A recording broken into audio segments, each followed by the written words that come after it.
দেখতে পাচ্ছেন সুন্দর একটা কিউট বাচ্চা। আসলে এর চেহারা, এর চলা খুবই আমার কাছে ভালো লাগে।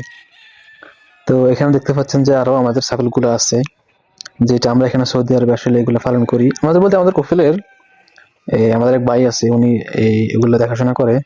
আমি মাঝে মাঝে যাই, সেখানে দেখি কি অবস্থা, কি আসে বিষয় ওদেরকে দেখি আর কি। এই ফিচারটা দেখেন, অসাধারণ। দেখতে পাচ্ছেন এই কি এখানে কিছু মোরগ আছে, সাথে ছাগল আছে, ওদের বাচ্চারা আছে। ভালোই লাগে দেখতে, অসম্ভব কিউট। বাংলাদেশি গুলার মতো না, এগুলো এগুলো অনেকটা দুম্বার মতো। দেখতে পাচ্ছেন এই যে তাদের ঘর, এই যে ও এই যে আরেকটা পিচ্ছি দেখা যাইতেছে, একে ডাকি দেখি আসে কিনা। কি অবস্থা, কেমন আছো তুমি? এই যে ছোট এই বাচ্চা দুইটারে দুধ খাওয়ায় না, তো এগুলোতে অবশ্য এখনো ছোট, তো তো সেই জন্য আসলে এগুলো দূরে দূরে দুধ খাওয়ানো লাগে। বুঝতে পারছেন? এই যে মুখে ধরাই দিলাম, তো খাইতেছে। দূরে দু একদিন, প্রথম অবস্থায় দু একদিন একটু দূরে খাওয়ালে খুবই ভালো হয়, ওরা সুস্থ থাকে। আর আস্তে আস্তে এগুলো আসলে অভ্যাস করা লাগে, অভ্যাস না করলে হয় না। এটা বাংলাদেশে হোক আর সৌদি আরবে হোক, সব জায়গাতেই।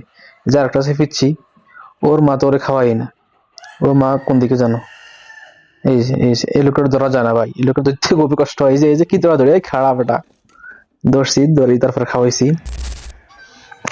এই যে তারপর দেখবেন যে এখানে কয়েকগুলো হাঁস আছে, সাদা হাঁস। কিছু কিছু রাজা হাঁস, দুইটা রাজা হাঁস, সরি। প্লাস আমাদের দেশের ওই যে কালো, এগুলো কি তিত মুরগি না কি বলে, যে রাজা দেখতে পাইতেছেন। সমস্যা হইলো ভাই, এখানে কপিলি কিনছে দুইটা, হইলো বেটা। এখন করতেছে কি রে, এগুলোতে বাচ্চা দিতেছে না কিসের জন্য? তো ভাই বলে কেমনে দিবে বাচ্চা, তুই ক, তুই যে দুইটা যদি বেটা আনাস, বেটা আর বেটি তুই মিলে আনবি না? এই যে তিত মোরগ না যেটা বলে, এগুলো আছে অনেকগুলা। দেখতে পাচ্ছেন এগুলা ভাই, যে সাউন্ডটা এগুলা শুনবেন। এই যে এখানে আমাদের এই যে দেশি হাঁস যেগুলা আছে আর কি, এগুলাও আছে, সুন্দর লাগে। তো সমস্যা হলো ভাই, এখানে পানি নাই। উনি ওই যে লোকে আর কি পানি ব্যবস্থা করে নাই, এগুলা শুকনা শুকনা আছে থাকে, এভাবে তো আসলে হয় না। তো ঠিক আছে ভাই, আজকের ভিডিও এখন পর্যন্ত। ওকে, আল্লাহ হাফেজ, নেক্সট ভিডিওতে দেখা হবে আবার।